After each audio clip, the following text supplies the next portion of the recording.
Bonjour, je suis Magali Collat, collaboratrice comptable à CAPEC. Je vais vous faire une petite présentation de la facture électronique.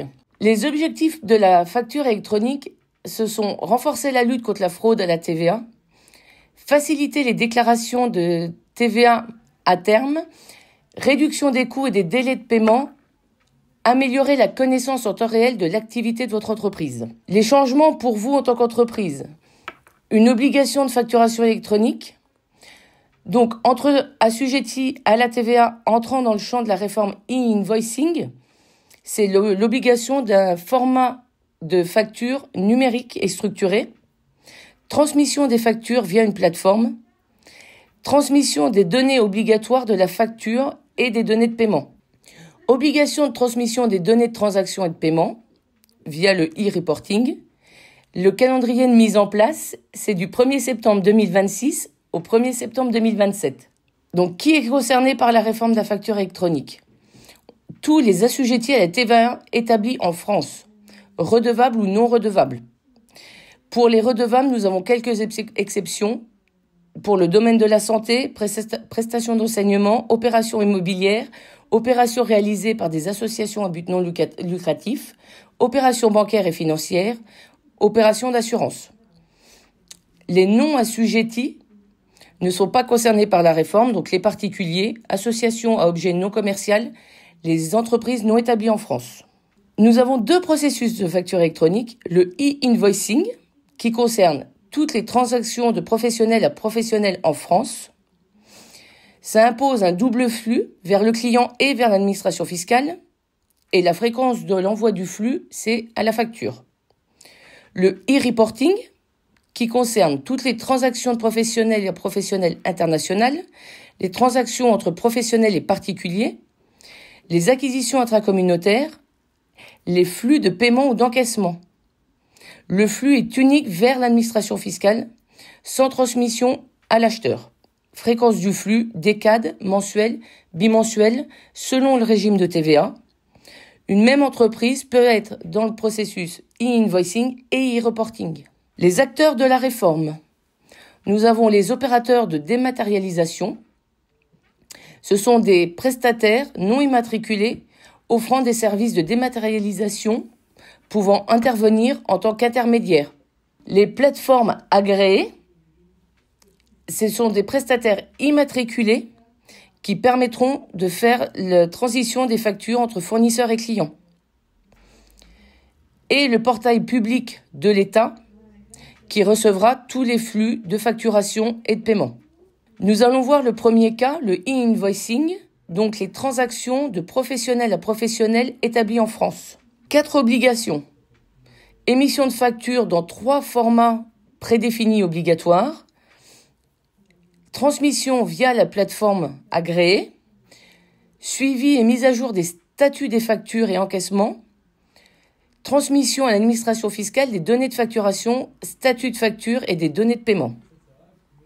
Format de la facture. Donc les formats interdits seront le Word, le PDF, l'Excel. Il y aura 3 formats possibles, dont le facture X qui comprend un fichier PDF et un fichier XML. Un modèle de facture X où à gauche vous avez le format PDF de votre facture basique et le format à droite crypté XML de toutes les données obligatoires de la facture électronique. Données obligatoires à inclure dans vos factures. Pour la première vague au 1er septembre 2026, ce sont toutes les données déjà obligatoires sur les factures actuellement. Et pour la deuxième vague 1er septembre 2027, il y a 8 mentions obligatoires qui se rajouteront. Transmission au client. La transmission de votre facture devra obligatoirement se faire via la plateforme agréée. Nous ne pourrons plus transmettre par mail, par courrier ou de main à la main la facture. Elle devra automatiquement transiter par la plateforme pour aller au client. Suivi de la facture. Il y aura des statuts de suivi de facture. Actuellement, nous en avons 4 obligatoires: déposer, rejeter, encaisser, refuser. Au fur et à mesure de l'évolution de la facture électronique, d'autres statuts seront mis à jour sur les plateformes. Transmission à l'administration fiscale. La facture passe par la plateforme agréée pour être envoyée au client et de notre plateforme agréée, elle partira au concentrateur de l'administration fiscale qui, elle, pourra traiter les données. Le deuxième cas, le e-reporting. C'est pour les assujettis à TVA établis en France qui font des transactions avec des particuliers ou des assujettis à TVA hors France. Fonctionnement du e-reporting, format libre des factures et tickets de caisse, transmission des factures et tickets de caisse également libre, envoi des données à l'administration fiscale du statut de la facture et des données de paiement. Format libre, nous pouvons continuer à faire de la facture PDF, mais nous pouvons également faire une facture électronique. L'intérêt d'émettre également des formats électroniques pour le e-reporting, c'est que tout est traité en automatique. La transmission du ticket de caisse ou de la facture. Il n'y a aucune obligation. Le ticket et la facture peuvent être transmis par mail, de main à la main, par courrier. L'intérêt de choisir une PA capable de transmettre et récupérer les factures hors champ de l'obligation sont de concentrer tous les flux au même endroit. Et la plateforme se chargera de transmettre automatiquement les données à l'administration fiscale. Transmission des données à l'administration fiscale. Le client établira sa facture, transmet les données de transaction et de paiement sur la plateforme et la plateforme transmettra à l'administration fiscale les données.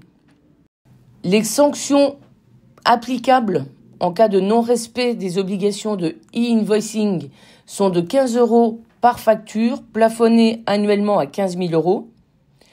Et pour le e-reporting, une amende de 250 € par transmission omise, plafonnée également à 15 000 € annuels. En synthèse, si le fournisseur est un assujetti imposable selon le débit, l'acheteur un assujetti, on sera en e-invoicing. Si l'acheteur est non assujetti à la TVA, on sera en e-reporting avec une facture libre. Pour un fournisseur assujetti pour des opérations exonérées, l'acheteur est assujetti, il n'y a ni d'obligation de facturation ni de e-reporting, et également pour le non assujetti à la TVA. Lorsque le fournisseur est assujetti à prestation de service, l'acheteur étant un assujetti, on sera dans l'obligation de e-invoicing, plus les données de paiement. Et si l'acheteur est non assujetti à la TVA, nous sommes dans le cas de e-reporting, facture libre et données de paiement. Le calendrier d'application. Pour la réception, c'est dès le 1er septembre 2026, toute taille d'entreprise confondue. Pour l'émission des factures, c'est 1er septembre 2026 pour les grandes entreprises et ETI, 1er septembre 2027 pour les TPE-PME. Les opportunités de la facture électronique pour les entreprises. Automatiser et accélérer le processus de facturation, réduire le délai de paiement des factures, stocker dans un seul et unique endroit tous les éléments et suivre et visualiser les échéances de paiement. Le schéma récapitulatif du nouvel écosystème avec l'intégration de CAPEC. Vous allez avoir votre entreprise qui va émettre les factures, qui va transmettre ses données à l'administration fiscale et son client via la plateforme agréée. Pour connaître la plateforme agréée de son client, votre plateforme ira interroger l'annuaire des entreprises où toutes les entreprises seront connues via leur SIRET et seront identifiées avec une plateforme. Et CAPEC pourra également récupérer ces données via les différentes plateformes. CAPEC vous accompagne dans ce changement avec des conseils adaptés à votre situation, à vos besoins, pour vous faciliter votre gestion quotidienne, pour vous aider à mettre en place les processus plus simples et adaptés et tirer pleinement parti des possibilités offertes par la dématérialisation.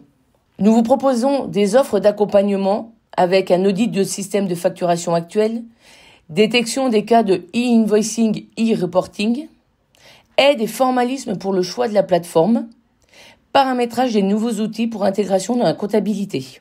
CAPEC continuera à vous accompagner sur la réforme de la facture électronique. Des informations, des réunions seront organisées pour vous aider.